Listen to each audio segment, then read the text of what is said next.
Hi, everyone. Sorry for the delayed start. We have Vijay here who's ready to talk about making the leap to leadership.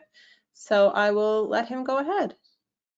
All right, so my name is Vijay Verma, and the webinar topic today is making the leap to leadership, leveraging the 8 sources of power. So what I'm really going to talk about is that what is power, what are those 8 sources of power, and how should you evaluate your own power level, and how would you increase your power so that you can really be an effective leader. And I'll be talking a little bit about what is power and so on, and get some feedback from you as well. So this is me. I have worked in Triumph. Triumph actually is an acronym which stands for Tri-University Meson Facility. It's a particle accelerator lab where we accelerate the particles to 75% of the speed of light, and then we smash them into various targets to produce all kinds of nuclear subatomic particles to do materials research, physics research, chemistry research. But in addition to that, we make radioisotopes that we send it to all the hospitals, which are used as the scanning agents, as the gallium, thallium, iodine 124 for your thyroid, and so on. So I think I had fun. I worked in Triumph for 39 years, retired after about 39 or 40 years. I had a fun time working with the physicists who are in somewhat, you can say, are weird, because when it comes to managing projects, they really don't care. They say somebody else is supposed to do that. I have a passion for the human side of project management. That's the passion I have. So these are the 3 books that were published by PMI: Organizing Projects for Success, Human Resource Skills for the Project Manager, and the third one is Managing the Project Team.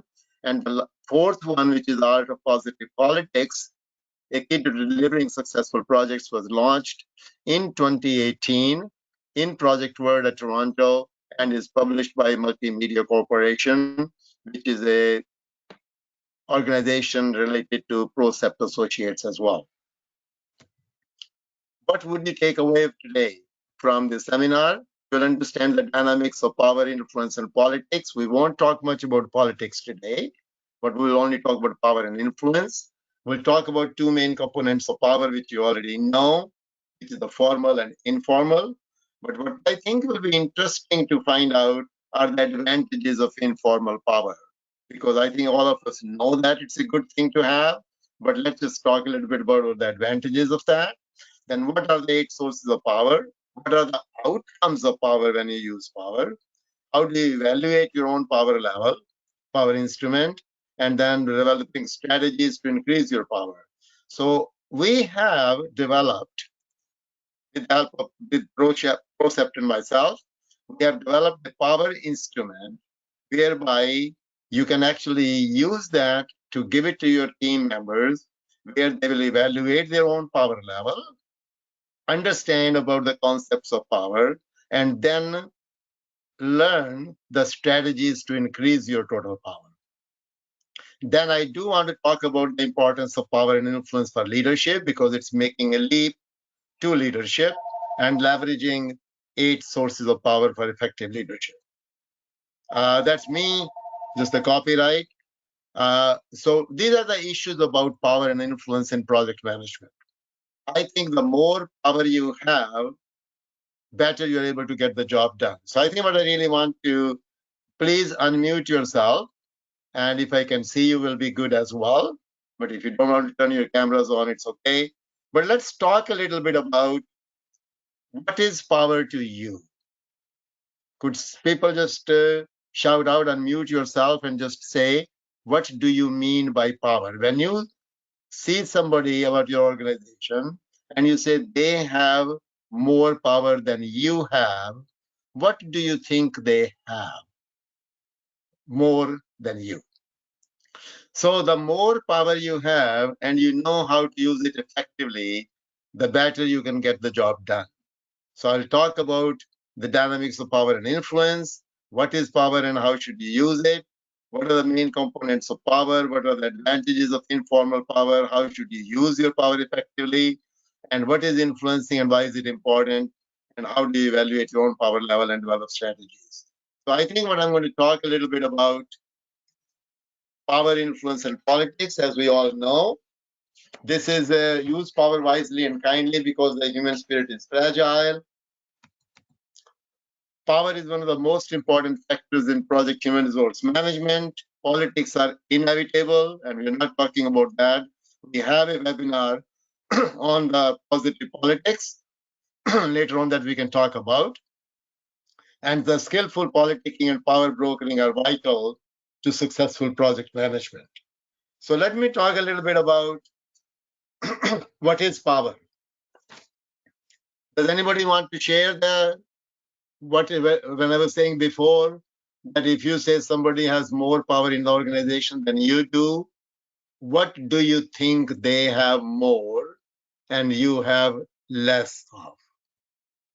Anybody likes to unmute themselves and speak out? Yeah, people in my classes have said authority, control over the budget, knowledge, connections, and all those beautiful things. Yes, you're right. All those things are.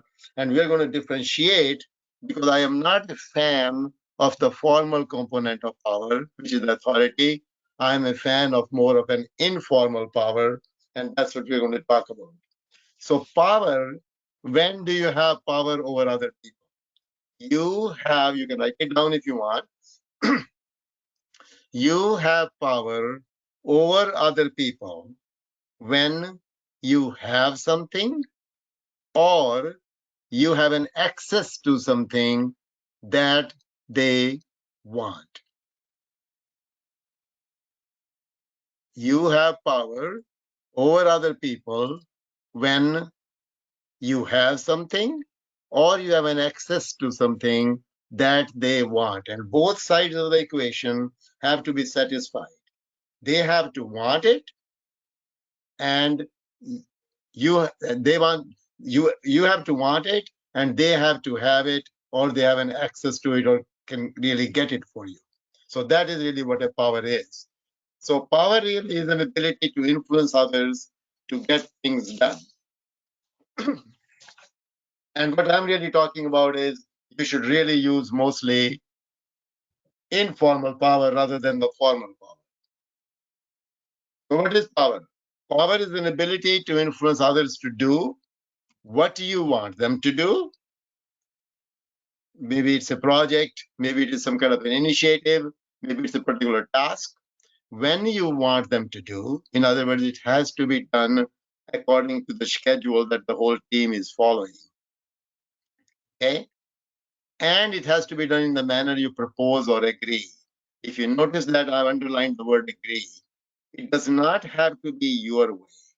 They may have a much better and a creative idea to do the same thing. So the best thing to do is encourage them to talk about it, discuss it, and as long as it does not violate the company policies related to safety and so on, yeah, we'll go your way. So in the manner you propose or agree with their method. When do you have power over others? As I told you, when you have something or you have an access to something that they want. And power and politics are very important, but they are least discussed. So let's talk about simple components of power that we talked about. I was saying before, total power is formal power, which is also called positional power, and the informal power, which I call it in my presentations, personal power. Formal power is what is given to you or granted to you by the organization. It's based upon your position. And the informal power is what you earn based upon your knowledge, experience, and expertise. Okay? Now, when you use power, these are the issues. How do people feel when you use your power? Let me do a little bit of a role playing for you. That let's say that it's talking about the knowledge power. I have a knowledge. So I meet somebody, I gave them the task to do a new product development project, and they are finished. They have given me a report, and I look at that report and I say, "Hi, Vijay, how are you doing? Good. Yeah, that's a very nice report you have done. So I'm going to use this power first in a formal way. Oh, that's the report I got from you. Thank you very much for doing it. But I just look at this report and, oh my God. Ooh. I think, Vijay, there's a lot of work still to be done. And I think you see this part 3. In part 3, there is a lot of explanations or a lot of issues that have to be corrected. And I've written 3 books in this area. And if you look at my book 2, which is the human skills, and you look at page 150 to 165, you'll get a fairly good idea of what I'm talking about, and you can incorporate those things in this report. Is that okay? And maybe we can get it done on by Wednesday, 10 o'clock? Good. Now I'm going to use my knowledge power in an informal way. Okay? And I say, "Hi, Vijay. How are you doing? I see this report. Oh, wow. You have done a lot of work on it. I'm really pleased. It's great. I think everything looks good. I was just looking at section 3. Maybe you could tweak that section 3. And as you know, the 3 books that I've written for PMI, book 2 is the one you can use for this purpose, and go to page 150 to 165 and incorporate some of those good points you like in this part 3, and we can meet again on Wednesday. Is that okay? Does that look all right? This was using your knowledge power in an informal way. When I say formal or informal, it's not binary. That means it's either 0% formal, 100% informal, or vice versa. But it is really how you come about. So the issue is, how do people feel? When you used your power in a formal way, people generally feel intimidated, belittled, unappreciated. Whereas on the informal side is the opposite. People feel appreciated, people feel encouraged, people feel empowered, and so on. Then the question is, what are the possible outcomes? Well, in a formal way, the possible outcomes are going to be you will get exactly what you asked for. You're not going to get any more creativity at all. Whereas in an informal way, they will go out of their way to make sure that the things are done uses their creativity so that the quality is better. What are the people's perception? When you come out in a formal way, people think you more as a manager. When you come out in an informal way, people think more of you as a coach or as a leader. And client relationships and business opportunities, obviously, when you use your power in a formal way, what you're going to get is simply just paid, and stay out of courts means they can't sue you because you have done everything specified in the scope. Whereas if you use an informal power, you have tried to go over and above their identified actually requirements. And when you do that, you get better business opportunities, more references, and more future work. These are the 8 sources of power that I was talking about. And I think that is really what I want to talk about a little bit, that these are the 8 sources of power: legitimate power, reward power, coercive power, referent power, expert power, information power, context power, and persuasion power. And if you look at that, here I am saying the legitimate, reward, and coercive power are formal, and the rest 5 are informal. So when it comes to now as a strategy, let's say that you are the one who think that you want to progress in your organization as a leader. So the first step is you need to increase your power, because the more power you have, and you know how to use it effectively, better you are able to get the job done. And that's what the leaders are supposed to do. Now, in order to do that, I think it is more important for you to focus more on the informal components of power, because if you look at that, this is about 5/8 of that one. And all three things, all legitimate, reward, and coercive, can be combined as one. So 1/8 is formal, and the rest is all informal. So two things I'm saying here in this thing, that A, when it comes to trying to increase your power, focus on informal components. Okay? And when it comes to using your power, then use your power mostly in an informal way, but don't be shy in using it in a formal way. But my suggestion is only as a last resort. Because if you are a kind of a manager who thrives on using your formal power all the time and also in a formal way, then don't go in the parking lot when it is done. Somebody will break your legs.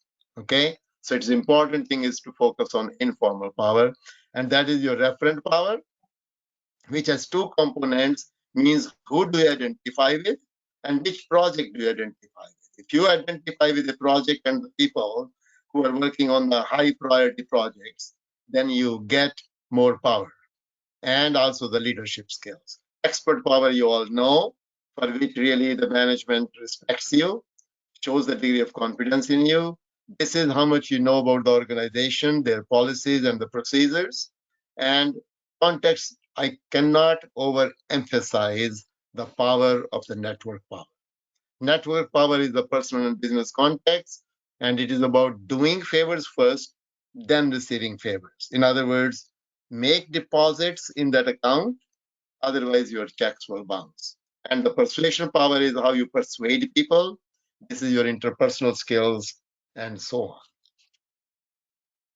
So the positional power, which is a legitimate power, that comes based upon your position in the organization chart.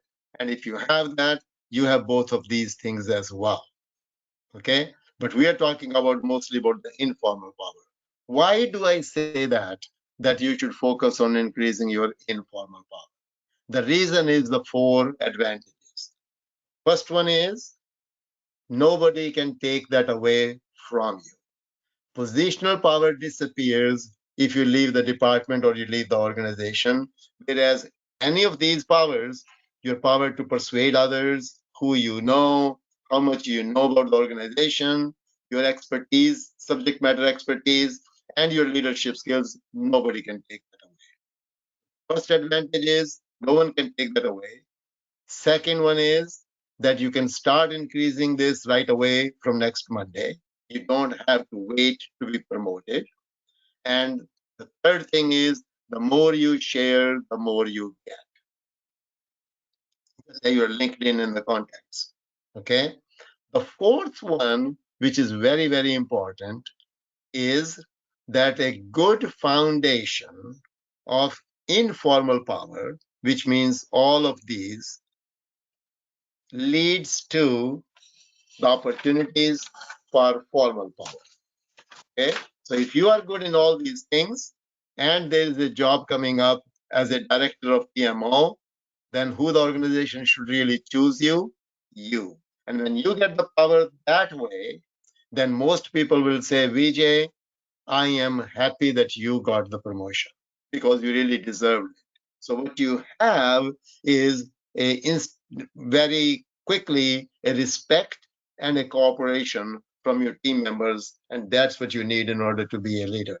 Now, about using power, I think you have to be careful about understanding when you use your power, there are 3 things that you go through. Either people will resist, or people will comply, or people will be committed, depending upon how you use your power. Resistance we do not want, because when people resist, motivation to increase performance is the lowest and the potential effectiveness is least. But we want from people compliance is needed, but it is not enough. What we really want from people is a commitment. And the keys to effective use of power is the appropriate choice of power base, which is your team. And skillful and thoughtful execution of power means paying attention to how people feel. I think that's very, very important, actually. Influencing. What is influencing? Influencing is affecting the thoughts and actions of others in some desired directions. And which is that direction? That is my direction. When I talk about thoughts, actions is, of course, is straightforward, what people will actually do for you. That's the final outcome. And the thoughts, I have tried to put it into two categories. One is the extrinsic thoughts, another one is intrinsic thoughts. So extrinsic thoughts is something that you can actually get from people by asking or by interviewing or whatever the case may be, by just interacting with them. And that is, what are their opinions? What are their beliefs? What are their viewpoints? What are their expectations? And so on. People can specify and tell those things. What is very difficult to get is what they're saying. What are the emotions behind it? What are their feelings? What is their attitudes? And that's what I call is an intrinsic thoughts. In order to influence people, you need to understand both the intrinsic as well as the extrinsic. Because if you just go after the words and the beliefs and what they're saying as expectations and don't pay attention to whether they're really talking about those expectations because they're scared, they're not pointing out their viewpoints very openly because they are afraid of that you may not agree with that. So if those, you need to pay some attention to those emotions as well. And when you do that, then you will get a successful influencing. So the quality of influencing depends upon the process. And I think I just wanted to let you know this thing, that let's look at the power and influence, how they're interrelated. Power actually is just a capacity to influence. Just you have power, that means that you will have a successful influencing outcome also. It is just a capacity to influence, but actually influence means having power, which you have to have, and then knowing how to exercise. So if you exercise it in an informal way, you will get a long-term influencing. If you exercise in a formal way, you get a short-term influencing, which I call compliance. And communication is the key to successful influencing. And in communication, if you look at that, I would say listening is one of the most important things in communication. And Mother Nature has given us a hint about that, that we have got 2 ears and 1 mouth. So that means we should be listening twice as much as we talk. But sometimes we behave as if we have 2 mouths and 1 ear, and ear is also dysfunctional some of the time. So I just have this bottlenecks in communication, which is too much or lack of information, jealousy, number of links, timing, lack of openness, preoccupation. That's very, very important. You want to talk to somebody, but they're already preoccupied with something that they were either doing or they were really mentally occupied with. And now, if you're trying to communicate to them, then your message is competing with those things that they're preoccupied with. Semantics, filtering, vocabulary, perceptions and personalities, knowledge of what you want to say, cultural differences, and sometimes you hear what you expect to hear. So those are just some of the bottlenecks in communication. And this is something that I developed when I was writing PMI books. In book 2, I was very heavy on acronyms, and this is what your active listening is. And I think in our culture, eye contact is very important. And vocal tones. Let me tell you a little bit about the vocal tones. According to Albert Mehrabian, the total message impact is a combination of verbal and non-verbal. And what it is Three main components of communication is verbal and non-verbal. Verbal is 7% and non-verbal is 93%. And breakdown of non-verbal is vocal tones is 38% and body language is 55%. And words will have more impact if the 93% is good also. So I think it is very, very important. And the body language signals are different in different cultures. That's why wherever you go and wherever you're doing a project, it's very important to pay attention. Now, I know that when during the COVID time, we had a challenge. We did not have much face-to-face contact. So you do lose some of this body language. But whenever you have an opportunity, I would suggest it's a good idea to have face-to-face communication because then you can capture that body language as well. Now, interesting thing is when I'm writing my fifth book, and I was talking a little bit more about leading with purpose, before even the words come out, vocal tones you choose and the body language, the first thing really comes is the thoughts. So what about thoughts? That's why I say, just like you say that you should really think before you speak, I would say think before you think. Because that is what is going to, your thoughts are going to really drive what kind of words you're going to choose, what kind of vocal tones you're going to use. So you first have thoughts, and then come the feelings, words, vocal tone, and body language. So watch your thoughts to avoid miscommunication and any misunderstanding. Okay? So let me just talk a little bit about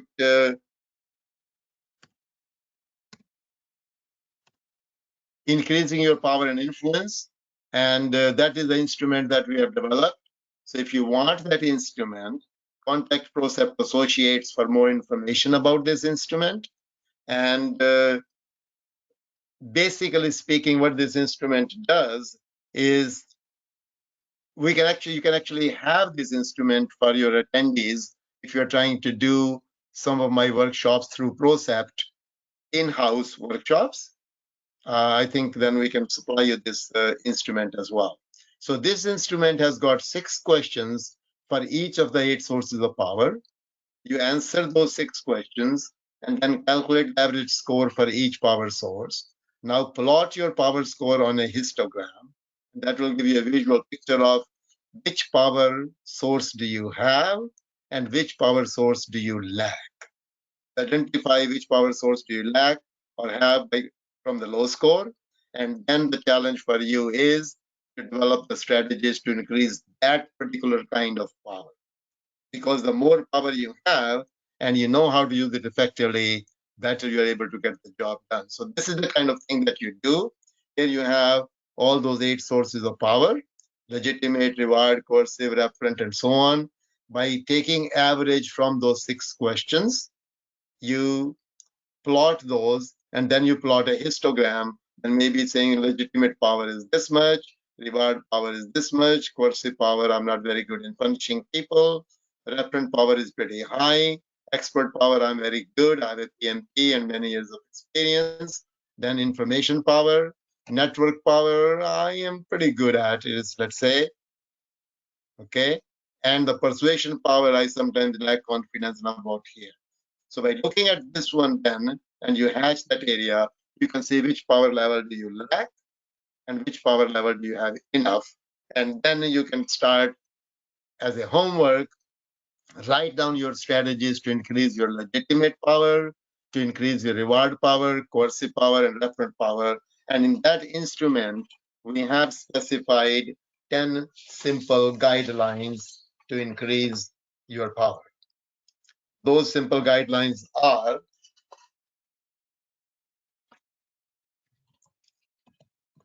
for example, develop a sense of obligation. Very important, very good. So that people feel obligated.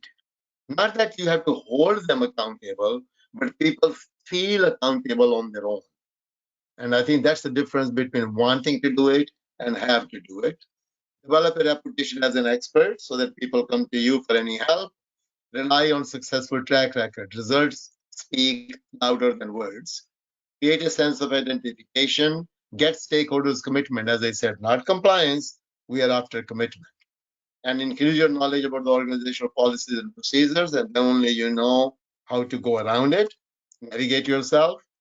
Develop and strengthen your network power. Network power is one of the most important one, as I said.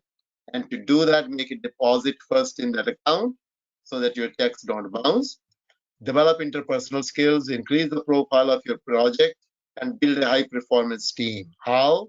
By supporting your team, by recognizing your team, by providing them the opportunities to do new things. Demonstrate trust and confidence. Do not breathe on their neck when you're giving them a new task to do or new opportunities. Show some trust and confidence on them, but be sure that you're right behind them to give them the help and the support, but only when and where they need it. And nurture creativity and innovation. And you need to do that because your team is the most important power base. Now, let me just talk a little bit about why do I say you have to making a leap to leadership by capitalizing your 8 sources of power or leveraging the 8 sources of power. Because there are, when you are aspiring to be a leader, you have to understand there are 4 kinds of people. One, who make things happen. Second category, who help in making things happen. Third, who watch things happening. And the fourth, who just wonder what happened.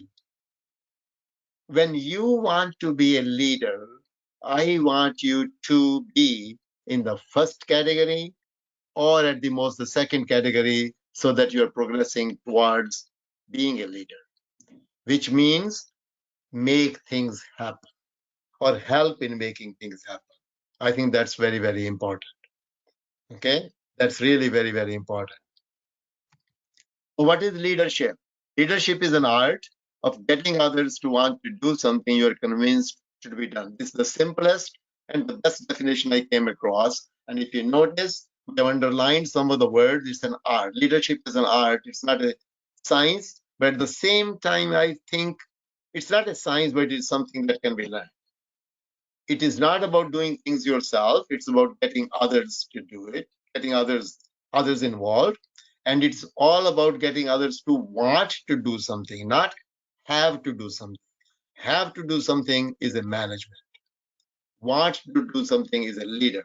But then the important thing is leaders have to be convinced. They have to have a strong conviction to do whatever they want to do.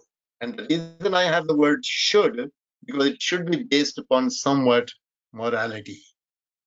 Like you should do what should be done means appeal to people, appeal to society, and so on. Your vision and your goals, that's what they should really have. Okay? And these are the characteristics of successful leader. Now I should talk a little bit about leadership and power. We are trying to leverage the 8 sources of power to become a leader. So it is not the position that makes a leader, but it is the leader who makes the position. And how it is leadership and power are interrelated. Informal power enhances leadership, and those are the 4 advantages I talked about. Informal use of power strengthens relationship. Remember when I gave you the example of a knowledge power? This is really, you should use your power, focus on increasing your informal powers, and when it comes to using power, use mostly in an informal way. But don't be shy in using it as a formal way, but only as a last resort. Because informal use of power improves communication, demonstrates caring. Remember the example of knowledge power I gave you, so that you demonstrate caring for them, empowering them, and so on. Empowers stakeholders, shareholders, and gains their respect. Inspired a shared vision. We are together. Increases mutual respect, quality of the relationship, and overall performance. Now, how leaders maintain their power? So one is acquiring power, and it's all about the leadership means acquiring power, seeking power, acquiring power, and maintaining their power. They maintain their power by showing high integrity, walk their talk. They maintain their power because They always have an attitude of caring and nurturing for their people and serving, like a servant leadership. That's a concept you all know of. And above all is networking, means helping people as well, so that you just give and take and all these things. When you do things like this, that is when leaders can maintain their power. And I think power is very important to get things done. Okay. So when it comes to, if I have to say power in a leadership, I would say leadership in a nutshell. Nutshell is all about lead. As I told you, I'm pretty heavy on acronyms. L is listening to your project team and the sponsor. That builds trust among stakeholders. Encourage the heart of your team members. That's your motivation. Act as a real team. That inspires team to high performance. And D is delivering the deliverables with emphasis on quality. Quality is very, very important. So leadership is all about listening, empowering, helping people grow, and gaining trust and synergy. So really what I want you to do is make a leap from whatever you're doing now as a project manager, project coordinator, it really doesn't matter, to a leadership. In order to do that, I think you should understand the difference between a manager and a leader. So for that, I think I'll just show you this. This is a manager and this is a leader. So the managers are the ones who do OM, I call it, plan, organize, execute, monitor. And leaders inspire, align employees to the organizational goals, set the directions and the vision, and motivate and support. And another way to look at that one is that the leaders emphasize on being effective and managers emphasize on being efficient. What's the difference between being efficient and effective? Effectiveness means doing the right things, and efficient means doing the things right, means in the right way. Leaders focus on long term and the results. Managers focus on the short term and the processes. Managers focus on the bottom line, meeting the budgets and so on. And the leaders focus, of course, on the budgets, but on the top line, means the people. So that means that you have to understand which hat you want to hear. So you are making a leap from a manager to a leader. So you have to start doing some of those things. And above all, you have to demonstrate enthusiasm in what you are doing. And if you notice that, in that enthusiasm, everything is really discovered in these 4 characters. I am sold myself. If I am not sold myself, then I cannot radiate that energy that I need to use in order to energize my team. And that is really what this one is, IASM. Okay? Now, you have to understand as you're making a leap is that you have to really see whether you're showing your leadership or you're showing your managership. And for that, I think you have to understand that in the beginning of the project, when it's going through the feasibility study or a conceptual design and developments and so on, you have to act more as a leader. But when it comes to executing and finishing, you have to work more as a manager. So that you have to understand that. And as a manager, what I really mean is I'd like to draw your attention to the last bullet here, compulsion to complete. You do not get paid until the project is 100% complete. So you have a compulsion to complete because there are so many projects which are 95% done and the last 5% never finishes. Okay. So let me just take a little bit about the journey to leadership as you are making a leap. Modify your attitude and behavior to create results that satisfy you and help others. Start now to be a leader, feel like a leader, act like a leader. So to do that, when you're acting like a leader, before that, you have to make sure that you look at all your 8 sources of power and increase all the referent powers you need to increase, express like a leader, and you will be able to, once you have those informal powers, be seen as a leader so that you are using your power in a mostly an informal way, which empowers people, which helps them grow, which helps them feel appreciated and cared. Follow other leaders, see and support the leaders in others. As you are making the leap to leadership, so you should also encourage other people to do the same thing as well. So see and support those leaders also, and the rest will follow. Okay. So just wanted to share with you some of the quotes as well, which really summarizes some of the things. Is power consists of one's capacity to link one's will with the purpose of others to lead by reason, and a gift of cooperation. So when you use reasoning, when you use skillful execution of power, and you pay attention to the people's feelings as well, you get their cooperation right away. And a leader has the vision and a conviction that a dream can be achieved, and he inspires the power and energy to get it done. So it's not really just increasing your own power. It will be a good idea for you to help your team members increase their informal powers as well. You should be enthusiastic about your project, about your vision, and you can only enthuse others if you believe in the last four characters, which is IESM, I am sold myself. When I'm sold myself, I have a strong conviction. I come out very enthusiastic, and I can radiate that energy to my team members as well. Please do not try to do the great things. Do the little things with love. So making the leap to leadership, leverage those 8 sources of power. And I said, get into the first 2 categories, not the third and fourth. And the first 2 categories, make things happen or help in making things happen.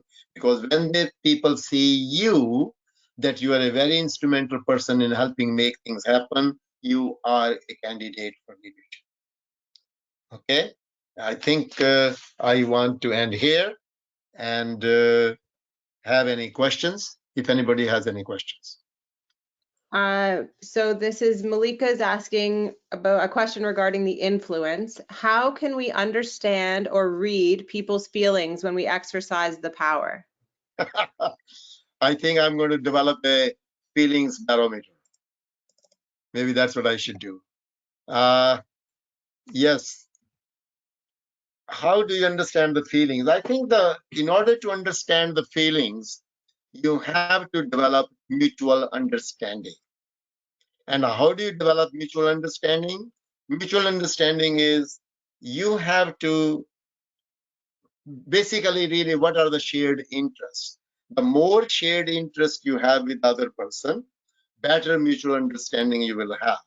So in general, first as a starting point, you have to start taking interest in their interests. When they find out that you are very interested in them, you're very interested in what you feel and what you think, what you do, then they'll be more open, and that is when you will get the feelings. I had to work on that a lot when my children were growing up. And I think it is very important to have patience. So the key to that one is listen, and actually expand your areas of interest so that it really overlaps more with the areas of interest of other people that you're trying to influence. Does that answer your question?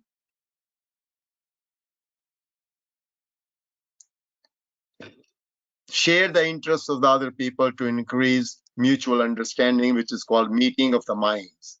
And when you have that, then you get a little bit more idea about the feelings because they'll be more open to express their feelings to you. Have I answered that question reasonably or?